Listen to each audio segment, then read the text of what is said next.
नमस्कार, news nation पर Okinawa presents champions की जंग देख रहे हैं आप। आपके साथ मैं हूं मोनू चहल। भाई आईपीएल 2024 का आगाज जैसे हुआ, जिस अंदाज में हुआ है, बड़ा मजा आया मैच देखकर। हर एक मैच बड़ा एक्साइटिंग होता है। हमने आप इतने सारे मुकाबले देखे हैं कि भाई लास्ट बॉल तक जाकर ये नहीं पता चलता कि यार ये टीम जीतेगी या फिर ये टीम जीतेगी।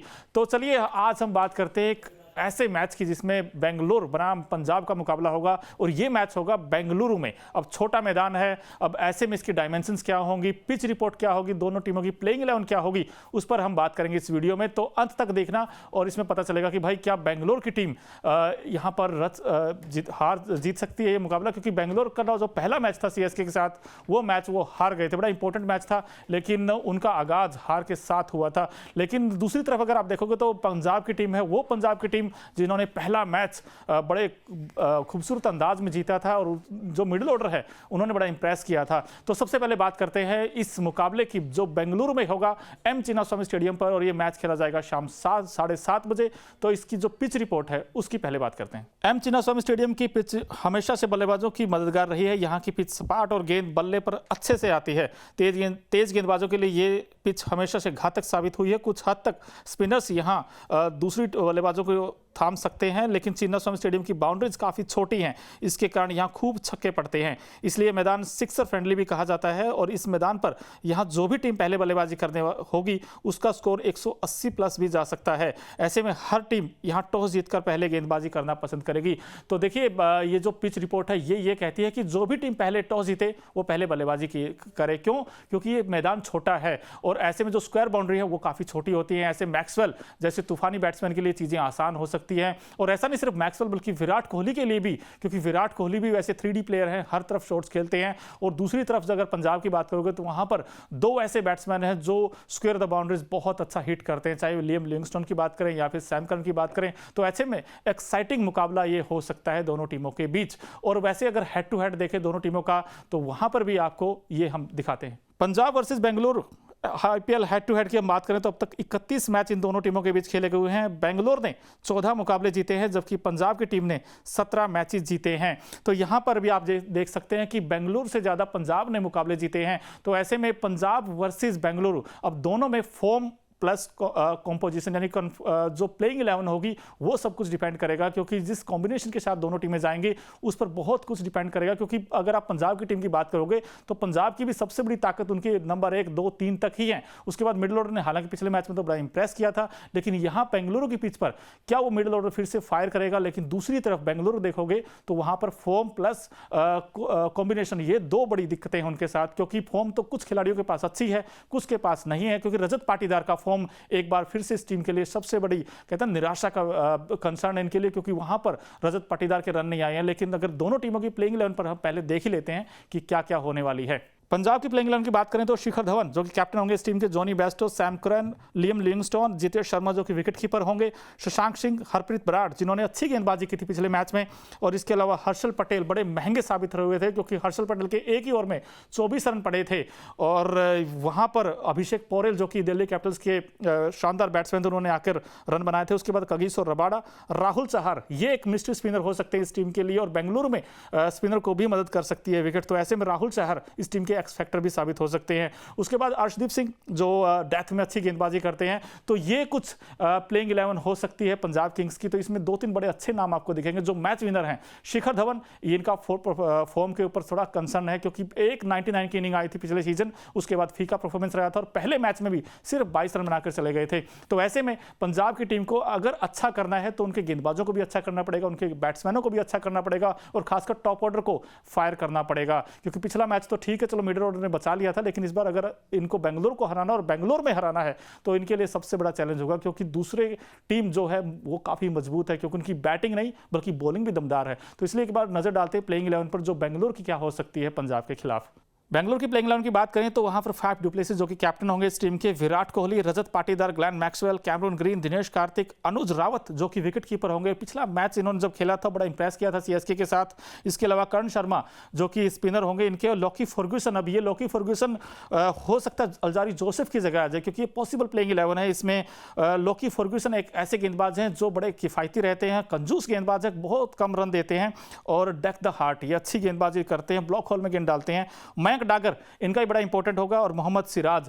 अब इनकी जो प्लेइंग 11 है इसमें अगर आप देखोगे तो मोहम्मद सिराज, मयंक डागर और लॉकी फर्ग्यूसन, ये जो 3 गेंदबाज हैं। अब सिराज ने भी बड़े फीके रहे थे पहले मैच में, काफी रन लुटाए थे और पावर प्ले में रन लुटाए थे। अब सिराज वैसे जाने जाते हैं अच्छी लाइन और लेंथ के लिए, लेकिन भाई ये तो डाउन द लेग साइड बहुत गेंदें करते हैं और जब एक चौका या 2 छक्के पड़ जाएं उसके बाद तो इनकी लाइन लेंथ बिगड़ जाती है। तो जो नया गेंद के साथ जब अच्छी सीम पर गेंद करेंगे तो ये काफी इफेक्टिव साबित हो सकते हैं। सिराज का राज हो सकता है अगर वो सही टप्पा पकड़ गेंद करेंगे, लेकिन सामने आपको ये भी देखना पड़ेगा कि लेफ्ट राइट कॉम्बिनेशन है। पिछले मैच में हमने देखा था कि शिखर धवन तो ओपन करते हैं, साथ ही साथ जोनी बेस्टो का फॉर्म ये एक चिंता का विषय हो सकता है पंजाब के लिए। लेकिन परब सिमरन सिंह अब एज ए इंपैक्ट प्लेयर खेले थे, लेकिन मेरा अभी भी ये मानना है, आप भी बताइए वैसे, कि भाई अगर शिखर धवन और परब सिमरन ओपन करते हैं तो ये टीम के लिए अच्छा हो सकता है। पंजाब की बात कर रहा हूं क्योंकि वहां पर ना लेफ्ट राइट कॉम्बिनेशन होता है और ऐसे में जो तेज गेंदबाज उनको लाइन और लेंथ पकड़ने में थोड़ी दिक्कत आती है। अब सिराज का साथ कौन देगा? पिछले मैच में तो अल्जारी जोसेफ बड़े महंगे रहे थे, लेकिन यहां पर अगर मौका मिलता है लॉकी फर्ग्यूसन को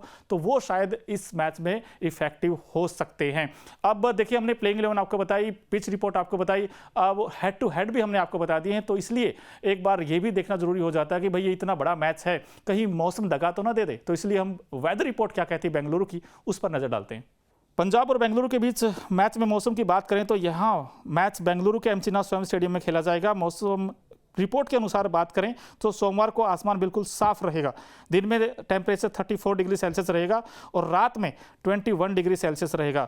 तो दिन में आसमान बिल्कुल साफ रहेगा, लेकिन रात में आंशिक रूप से बादल छाए रहेंगे, लेकिन इस दौरान बारिश की दूर दूर तक कोई संभावना नहीं है। तो ऐसे में एक अच्छा एक्साइटिंग मैच आपको देखने को मिल सकता है कि बारिश की बिल्कुल ही संभावना ही नहीं है। तो ऐसे में आपको जो बारिश होगी वो रनों की होगी, वो छक्कों की बारिश होगी। एक तरफ ग्लेन मैक्सवेल होंगे, दूसरी तरफ लियम लिविंगस्टोन होंगे, तो दोनों तरफ से आपको पावर हिटर आपको नजर आएंगे और ये मैच वाकई बड़ा दिलचस्प होने वाला है क्योंकि छोटा मैदान है और यहां पर हाई स्कोरिंग गेम की आप प्रेडिक्ट कर सकते हैं। क्योंकि जब छोटा मैदान हो और स्क्वायर बाउंड्री छोटी हो तो फिर यहां पे तो रनों की मतलब लूट मचेगी और ऐसे मैक्सवेल तो कभी रिवर्स हिट मारते हैं, कभी स्कूप मारते हैं। तो ऐसे में दोनों टीमों के लिए ये मैच वाकई बड़ा दिलचस्प होगा। लेकिन पॉइंट्स टेबल में अगर आप देखोगे तो 2 पॉइंट बड़े इंपॉर्टेंट होते हैं क्योंकि पंजाब ने तो अपने 2 पॉइंट्स ले लिए पहले मैच में, लेकिन अब बारी है बेंगलोर की, क्योंकि बेंगलोर ने जो पहला मुकाबला था सीएसके के साथ, एक बार तो ऐसा लगा था कि बेंगलोर इस मैच में है, लेकिन उसके बाद एक बार लगा था जब वो अच्छी पार्टनरशिप हुई थी, लेकिन उसके बाद बेंगलोर की दिक्कत फिर से है और ये पूरे इतिहास में है कि उनकी बॉलिंग उनका वीक जोन है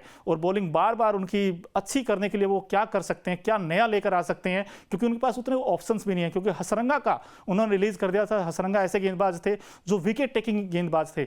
अब ऐसे में स्पिन इनकी दिक्कत रही है। करण शर्मा अच्छे हैं लेकिन विकेट्स नहीं निकाल पाते हैं। बेंगलोर वर्सेस पंजाब, अगर हेड टू हेड मैचेस की आप बात करोगे 31 मैच इस दोनों टीमों के बीच खेले गए हैं और उसमें 17 मैच पंजाब ने जीते हैं और जो बेंगलोर ने जीते वो कम मैचेस जीते हैं। तो आप यहां से आइडिया लगा सकते हो कि पंजाब की टीम हॉट फेवरेट हो सकती है इस मुकाबले में, क्योंकि पंजाब ने ज्यादा मैच जीते हैं। पंजाब और बेंगलोर के बीच अब तक 31 मैच खेले गए हैं जिसमें बेंगलुरु ने सिर्फ 14 मैच जीते हैं, लेकिन पंजाब की टीम ने 17 मैच जीते हैं। तो हेड टू हेड में भी पंजाब की टीम आगे नजर आती है और ऐसे में अगर बेंगलुरु में पंजाब जीतता है तो यह आंकड़ा और बढ़ जाएगा और पंजाब के पक्ष में आ सकता है। लेकिन बेंगलुरु के लिए सबसे बड़ी चुनौती होगी कि शिखर धवन एंड कंपनी को रोके तो कैसे रोके। उसके लिए आपको अच्छा कंबाइंड परफॉर्मेंस देनी पड़ेगी और ना सिर्फ बैटिंग बल्कि बॉलिंग में अच्छा करना पड़ेगा और मिडिल ऑर्डर इनकी दिक्कत रही है तो मिडिल ऑर्डर में भी इनको अच्छा करना पड़ेगा। लेकिन बेंगलुरु के लिए सबसे बड़ा अगर कोई कंसर्न है तो वह रजत पाटीदार का फॉर्म। अब रजत पाटीदार आपको नहीं देखा होगा इंडिया वर्सेस इंग्लैंड सीरीज में, वहां भी वो स्ट्रगल कर रहे थे और स्पिन के अगेंस्ट जो अच्छा बैटिंग करते हैं, लेकिन अब तो स्पिन ही उनकी सबसे बड़ी कमजोरी बन गई है।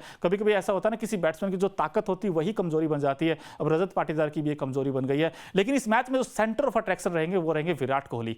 अब विराट कोहली इस टीम के लिए बड़े गैम्बल साबित हो सकते हैं क्योंकि 2 महीने के बाद कमबैक कर रहे हैं खिलाड़ी। पहला मैच अगर आप देखोगे तो वहां पर ठीक ठाक ही किया था उन्होंने, बैटिंग लगे थे पॉजिटिव फ्रेम ऑफ माइंड में, लेकिन उसके बाद जल्दी विकेट फेंक गए थे। लेकिन ये मैच बड़ा क्रूशियल होगा विराट कोहली के लिए और विराट कोहली इस मैच में एक आंकड़ा भी छू सकते हैं। इस मुकाबले में आरसीबी के स्टार बल्लेबाज विराट कोहली के पास 377 टी20 मुकाबलों का अनुभव है और जिसके दौरान वो 12,015 रन बना चुके हैं। विराट के नाम टी20 फॉर्मेट में 800 हैं और 91 हाफ सेंचुरीज हैं। ये मैच भी आरसीबी के होम ग्राउंड पर खेला जाएगा, तो ऐसे विराट को कैप्टन के तौर पर चुनना एक अच्छा फैसला हो सकता है। अगर आप फैंटेसी टीम बनाते हैं तो आप उसमें विराट को ले सकते हैं क्योंकि विराट इस समय एक्सपीरियंस बैट्समैन है और पूरा आईपीएल 2024 में देखोगे तो विराट और रोहित के अलावा शायद ही आपको इस तरीके का एक्सपीरियंस और एक्सप्लोजिव बैट्समैन नजर आएगा, क्योंकि विराट कोहली का जो आप खेलने का अंदाज देखोगे वाकई बड़ा अच्छा है और गेम को चलाना जानते हो, पेस करना जानते हैं इनिंग को। सो ऐसे में विराट कोहली मेरे लिए तो मैं कहता हूँ आपको फैंटेसी लीग आप बना रहे तो विराट कोहली को आप कैप्टन रख सकते हैं। उस तरफ से अगर आपको कोई चुनना हो तो आप लियाम लिविंगस्टोन को चुन सकते हैं, क्योंकि गेंदबाजी भी करते हैं और बैटिंग भी करते हैं। या फिर सैम करन को आप ले सकते हैं, क्योंकि सैम करन लेफ्ट हैंडर हैं और जिस तरीके की बैटिंग करते हैं, जो उड़ाकर खेलते हैं। पिछले मैच में अगर आप देखोगे तो मैच विनिंग नॉक खेली थी 63 रनों की और उनकी बदौलत ही पंजाब की टीम ने जीत हासिल की थी। लेकिन इस बार पंजाब के लिए कौन बड़ा एक्स फैक्टर हो सकता है, आप भी बताइए।